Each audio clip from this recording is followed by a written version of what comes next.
A few hours ago, a popular Nigerian politician and former senior special advisor to the Edo State governor on new media, Jack Obiyan, took to his social media page and claimed that there would have been nothing special to show off in Lagos State without the help of the federal government. As he says, remove everything belonging to the federal government from Lagos. What you will have is Carcass. Recently, Jack Obiyan was on his official and verified Facebook page where he made it known to the public that if everything belonging to the federal government of Nigeria is removed from the Lagos State, the state will be empty, as he noted that Lagos State is the most indebted in Africa, if not in the whole world. Jack Obiyan, however, that the governor of Lagos State has abandoned his duty and turned himself into the landlord's campaign handbag and collecting 250 billion naira from the state every month, and the city has nothing to show off except the achievements of the federal government. It may interest you to know that Jack Obiyan did not mention anybody's name, but it seems like he's referring to someone from Southwest. How true is this statement from Jack Obiyan that remove everything belonging to the federal government from Lagos and what you will have is Carcass? And meanwhile, the most indebted in Africa, if not the whole world, is Lagos. The man and your government who has abandoned his duty and turned himself into landlord's campaign. Do you agree with what Jack Obiyan said? Of course, it is a common knowledge, but people just want to thrive on, okay, now we get this, now we get that.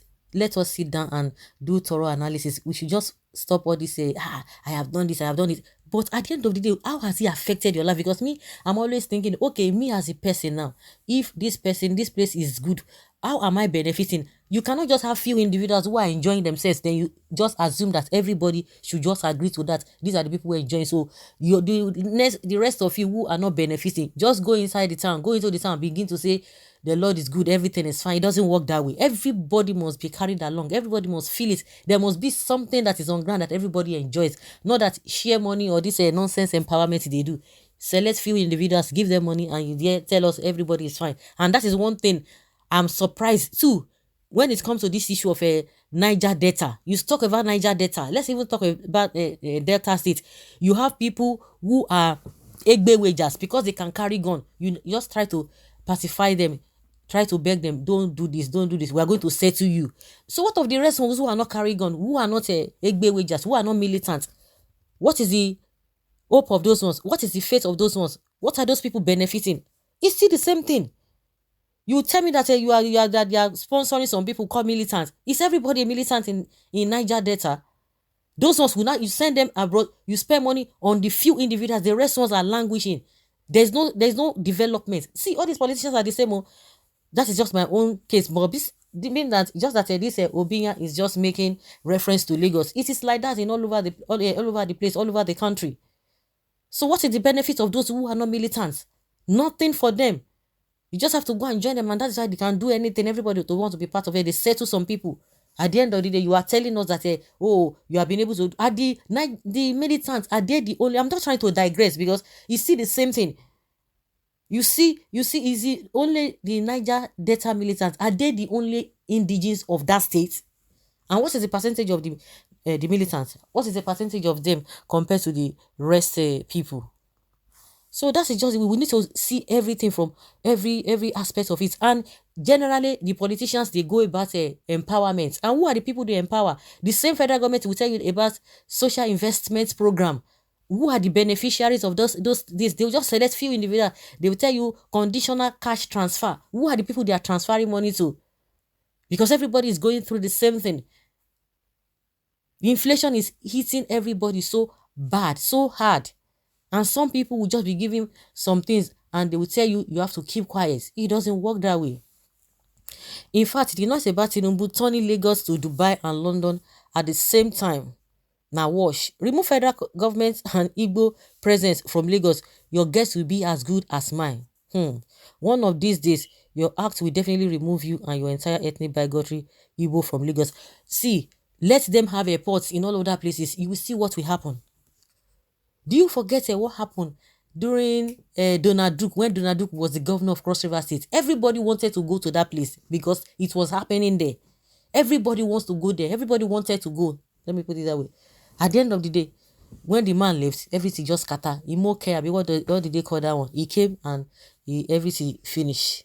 We are not hearing. You just no. That place used to be talk of the town, talk of what is happening in the whole world. People wanted to come to Nigeria, but see when we have some useless people came after that man.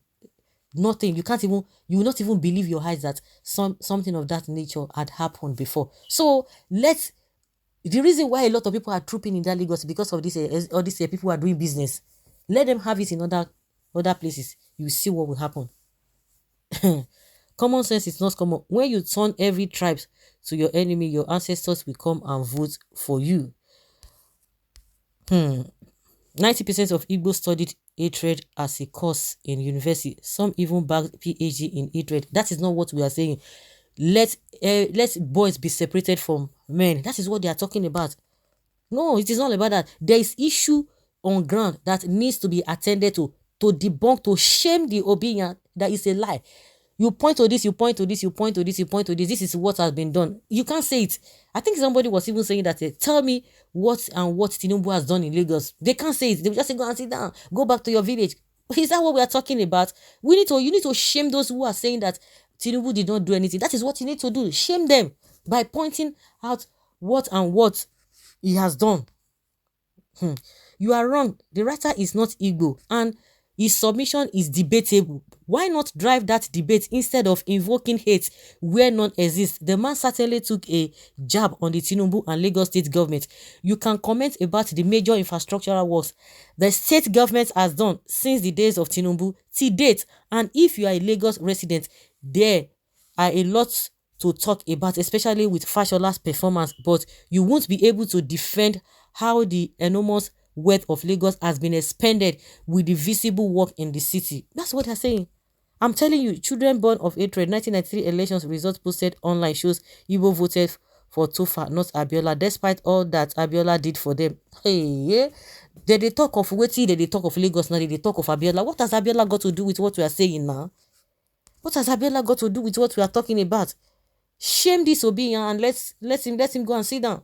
That's what they are telling you. Forget that you say if we vote Abiola, no vote Abiola. What has that got to do? The Abiola and the Tinubu. What is Tinubu they give you, sef? You. How has it affected your life? Forget these few men. They say he built men. At the end of the day, the men could not stand for him. It was the dollars that helped him. If you can argue it, your life is not even better off. Everybody's complaining. How much is a liter of this thing of gas? How much is bread? How much was bread? How much is rice? How much was rice?